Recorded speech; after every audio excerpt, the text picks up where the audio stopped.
Hello friends, आज हम अपना नेक्स्ट टॉपिक कवर करेंगे लर्निंग। और ये हमारा यूनिट नंबर 4 था इस सीरीज़ के अकॉर्डिंग। इससे पहले हमने ह्यूमन मेमोरी कंप्लीट किया, फिर आपका इंट्रोडक्शन टू साइकोलॉजी कंप्लीट किया, और एक और यूनिट हमने कंप्लीट किया इसमें सोशल साइकोलॉजी, मेमोरी और इंट्रोडक्शन टू साइकोलॉजी। हम 3 यूनिट कंप्लीट कर चुके हैं जो न्यू कोर्स आपका। और एक कोर्स पहले मैंने और भी चलाया था, उसके साथ मतलब प्लेलिस्ट थी वो अलग से, उसमें रिसर्च का भी मैक्सिमम कवर था, ठीक है। और बाकी के और भी बहुत सारे जो वीडियोस हैं, बहुत सारे इंपॉर्टेंट टॉपिक हैं, उनके अलग अलग प्लेलिस्ट बनी है, आप चेक कर सकते हो। तो आज हमारा टॉपिक क्या है, लर्निंग। तो लर्निंग क्या होता है? Learning may be defined as any relatively permanent change in behavior or behavior potential produced by experience। तो जो भी आपका परमानेंट चेंज इन बिहेवियर होता है उसको हम क्या बोलते हैं, लर्निंग बोलते हैं। या जो भी आप एक्सपीरियंस के थ्रू अपने बिहेवियर को चेंज करते हो वो सारा क्या है आपका लर्निंग में हम पढ़ते हैं। फिर अगर change due to practice and experience not due to drug और फैटिक। और अब हम कौन से चेंज की बात कर रहे हैं, परमानेंट चेंज, बट जो किस चीज़ से होता है, एक्सपीरियंस से होता है और प्रैक्टिस से होता है, ना कि ड्रग या फटीक की वजह से जो चेंज आएगा उसको हम लर्निंग नहीं बोलेंगे, ठीक है। Which are relatively permanent. फिर आगे फीचर्स ऑफ लर्निंग। लर्निंग के क्या क्या फीचर्स हैं, ये आपके NCERT 11th के अकॉर्डिंग दे रही हूँ मैं।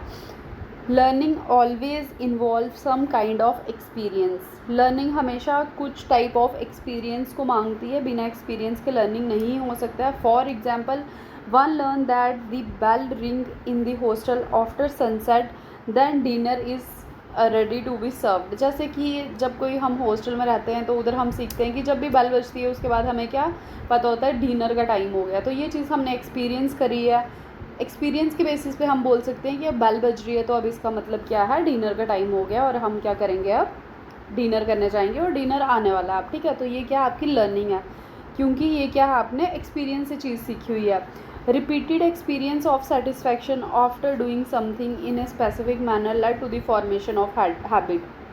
अब हैबिट भी अलग है और लर्निंग भी अलग है। जब आप किसी एक्सपीरियंस को बार बार रिपीट होता है आपका कोई एक्सपीरियंस, जिससे क्या होता है आपको एक लेवल की सेटिस्फैक्शन मिलती है, तो उससे क्या होता है आपकी हैबिट फॉर्म हो जाती है, ठीक है। तो हैबिट एक अलग चीज़ है, लर्निंग एक अलग चीज़ है। तो जब बार बार आप रिपीट करते हो चीज़ तो उससे हैबिट बनती है, ना कि लर्निंग होती है, ठीक है।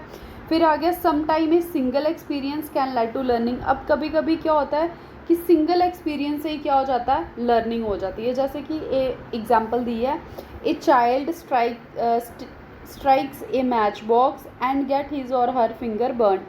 अब जैसे एक बच्चा क्या कर रहा होता है कि मैच बॉक्स के साथ खेल रहा होता है और जैसे वो उसको जलाने की कोशिश करता है उसकी उंगली जल जाती है।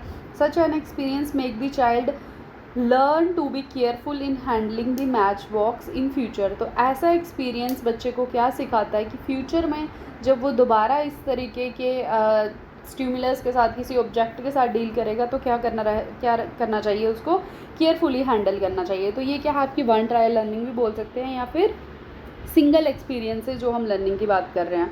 दूसरा आ गया behaviour changes that occur due to learning are relatively permanent. अब जो बिहेवियरल चेंज आते हैं लर्निंग से, वो जो चेंज आ रहे हैं वो परमानेंट होना चाहिए, ना कि temporary. They must be distinguish from behaviour change that are neither permanent nor learn. तो वो अलग होने चाहिए किससे, जो कि आपका टेम्परेरी बिहेवियर है, और जो जिस बिहेवियर को आप लर्न नहीं कर रहे उससे हमने किसको डिस्टिंग्विश करना है, जो आपका परमानेंट चेंज हो रहा है, ठीक है। For example change in behaviour occur due to the effect of fatigue, habituation और ड्रग। यानी कि जो हैबिचुएशन है उसको भी हम लर्निंग नहीं बोल रहे, जो फटीग की वजह से चेंज आ रहा है उसको भी हम लर्निंग नहीं बोल रहे, और जो ड्रग्स की वजह से चेंज आता है परमानेंट उसको भी हम लर्निंग नहीं बोलते हैं। Example, suppose you are reading text book of psychology for some time, in time a time comes when you feel tired, you stop reading. This is behavioral change due to fatigue and is temporary, it is not considered learning, ठीक है।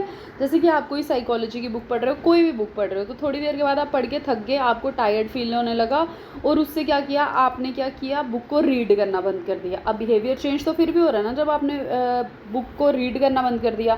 तो ये जो behaviour change हो रहा है ये fatigue की वजह से हो रहा है और ये टेम्परेरी है, इसको हम लर्निंग नहीं बोलेंगे, ठीक है। अभी हमने बोला फटीग की वजह से जो चेंज हो रही है वो लर्निंग नहीं है। अब हम देखते हैं कि हैबिचुएशन की वजह से हैप्चुएशन की example, suppose a marriage is being performed in your locality, it generate lot of noise which continue till late night. अब सपोज एक क्या सपोज कर रहे हैं कि आपकी लोकेलिटी में कोई शादी हो रही है और उससे क्या हो रहा है, बहुत सारा शोर है, रोज़ रात को डीजे लगते हैं, मतलब उनके घर में हंगामा होता है, विच कॉन्टीन्यू टिल लेट नाइट, जो कि बहुत देर देर तक रात को चलता है। In the beginning the noise disturb you from whatever you are doing, तो स्टार्टिंग में क्या होता था कि आपको वो नॉइस डिस्टर्ब कर रही थी, but while the noise continue you feel some, और जैसे कि नॉइस कॉन्टिन्यू रहती है तो आपको क्या कुछ ओरिएंटिंग रिफ्लेक्स आ रहे थे। ओरिएंटिंग रिफ्लेक्स क्या होते हैं, हमारे वो रिस्पॉन्स जो क्या हों, हम किसी अनएक्सपेक्टेड स्टिमुलस को देते हैं जो इन्वायरमेंट में हो रहा हो, वो वाले रिस्पॉन्स। जैसे हमें पता नहीं हो ये चीज़ होनी है और वो चीज़ हो रही है, और मतलब एकदम से हो रही है, आपको पहले से अवेयरनेस नहीं है उसकी, तो उनको हम क्या बोलते हैं, ओरिएंटिंग रिफ्लेक्स। तो आपकी बॉडी सबसे पहले ओरिएंटिंग रिफ्लेक्स देना स्टार्ट करेगी। These reflex become weaker and eventually become undetectable. तो क्या होगा, टाइम के साथ जब रोज़ ही पता है आपको ये सब होना है, तो वो जो पहले आप डिस्टर्ब हो रहे थे, धीरे धीरे आप क्या करोगे, वो डिस्टर्ब होना बंद हो जाओगे। वो जो ओरिएंटिंग रिफ्लेक्स स्टार्टिंग में आ रहे थे, ज़्यादा डिस्टर्ब हो रहे थे आप, तो अब वो धीरे धीरे वीक हो जाएंगे और आपको क्या हो जाएगी, उस चीज़ की हैबिट हो जाएगी। This change is due to continuous exposure to stimulus. तो ये जो चेंज आ रहा है कि पहले डिस्टर्ब हो रहे थे, अब नहीं हो रहे हो आप डिस्टर्ब, तो ये स्टिमुलस के एक्सपोजर की वजह से हो रहा है, इसको हम हैप्चुएशन बोलते हैं। ठीक है, it is not due to learning, तो ये भी लर्निंग की वजह से नहीं हो रहा है। तो हम क्या पढ़ रहे हैं कि लर्निंग क्या नहीं है, कि जो फटीग की वजह से चेंज आ रहा है वो भी लर्निंग नहीं है, जो हैप्चुएशन की वजह से चेंज आ रहा है वो भी लर्निंग नहीं है। अब आ गया उसके बाद, people who are on sedative or drugs or alcohol, their behavior changes as it affect physiological function. अब जो लोग कुछ ड्रग्स का यूज़ कर रहे हैं, अल्कोहल का यूज़ कर रहे हैं, उस वजह से जो उनकी बिहेवियर में चेंज आ रहा है, तो वो चेंज उनके फिजियोलॉजिकल चेंज हैं और वो टेम्परेरी होते हैं और वो थोड़ी देर के बाद गायब हो जाते हैं, उसको भी हम लर्निंग नहीं बोलते हैं। तो इस पॉइंट में हमने 3 एग्जांपल्स देखी, क्या कि जो भी चेंज इन बिहेवियर हो रहा है, अगर वो फैटीग की वजह से हो तो भी उसको लर्निंग नहीं बोलेंगे, हैप्चुएशन की वजह से हो तो भी लर्निंग नहीं बोलेंगे, ड्रग्स की वजह से हो तो भी उसको हम लर्निंग नहीं बोलेंगे। ठीक है, नेक्स्ट आ गया, learning involve sequence of psychological events. तो लर्निंग में क्या होता है, साइकोलॉजिकल इवेंट्स का सीक्वेंस होता है, ना कि फिजियोलॉजिकल इवेंट्स का। तो डायरेक्ट क्वेश्चन आ सकता है आपका कि साइकोलॉजिकल इवेंट होते हैं कि फिजियोलॉजिकल इवेंट होते हैं। फिर आ गया next, learning is an inferred process and is different from performance. अब लर्निंग और परफॉर्मेंस में भी डिफरेंस है, हम ये नहीं बोल सकते कि परफॉर्मेंस और लर्निंग एक ही चीज़ है। लर्निंग क्या है कि इन्फर्ड प्रोसेस है, मतलब कि हम इन्फ्रेंस ड्रॉ करते हैं, उसके बेसिस पे हम डिसाइड करते हैं कि लर्निंग हुई है कि नहीं हुई है। ठीक है, example, suppose you are asked by your teacher to memorise a poem. Suppose करो आपके टीचर ने आपको बोला कि एक पोइम को आपको क्या करना है, याद करना है। ठीक है, you read the poem a number of times, आपने बहुत बार क्या किया, पोइम को रीड किया। You are asked to recite the poem and you are able to recite it. फिर आपको बोला गया कि अब आपको पोइम को बोलना है और आपने वो पोइम बोल भी दी क्लास में। ठीक है, रिसाइट कर दी। This recitation of the poem by you is your performance. ये जो आपने रिसाइट करी पोइम, जो आपने बोली आगे जाके, इसको हम क्या बोलते हैं, ये आपकी परफॉर्मेंस थी। ठीक है, अब इस परफॉर्मेंस के बेसिस पे, on the basis of your performance the teacher infer that you are learn the poem. तो अब परफॉर्मेंस के बेसिस पे टीचर ने क्या इन्फ्रेंस ड्रॉ किया, क्या कंक्लूजन निकाला कि आपको पोइम लर्न हो गई है। तो जो परफॉर्मेंस है उसके बेसिस पे हम बताते हैं कि लर्निंग हुई है कि नहीं हुई है, बट परफॉर्मेंस एक अलग चीज़ है और लर्निंग अलग चीज़ है। तो ये कुछ कैरेक्टरिस्टिक्स थे क्या आपके लर्निंग के, कि लर्निंग एक रिलेटिवली परमानेंट चेंज है, टेम्पररी चेंज नहीं है। और दूसरा हमने पढ़ा कि जो परमानेंट चेंज हो रहा है, बिहेवियर चेंज हो रहा है, बट वो बिहेवियर चेंज ड्रग्स की वजह से नहीं होना चाहिए, हैबिट्स की वजह से नहीं होना चाहिए और फटीग की वजह से नहीं होना चाहिए। फिर नेक्स्ट चीज़ हमने क्या पढ़ी कि जो बिहेवियर चेंज हो रहा है वो फिजियोलॉजिकल चेंजेस की वजह से भी नहीं होना चाहिए, वो साइकोलॉजिकल चेंजेस होने चाहिए। लास्ट हमने क्या पढ़ा कि जो लर्निंग है वो एक इन्फर्ड प्रोसेस है और डिफरेंट है परफॉर्मेंस से। परफॉर्मेंस के बेसिस पे हम कंक्लूड करते हैं कि लर्निंग हुई है कि नहीं हुई है। तो ये बेसिक लर्निंग का था और 1-2 हमने ऊपर डेफिनेशन पढ़ी थी। अब जो मेन हम मेजर कंसेप्ट पे आते हैं वो क्या है, आपके पैराडाइम्स ऑफ लर्निंग। तो जो सिंपलेस्ट काइंड ऑफ लर्निंग है आपकी, उसको हम क्या बोलते हैं, कंडीशनिंग बोलते हैं। ठीक है, दो टाइप की कंडीशनिंग है आपकी, classical conditioning and operant conditioning. Classical conditioning में हम क्या करते हैं, दो स्टिमुलस के बीच की एसोसिएशन देखते हैं। ठीक है, दो स्टिमुलस के बीच की, यानी कि स्टिमुलस की एसोसिएशन देख रहे हैं, in such a way that the occurrence of one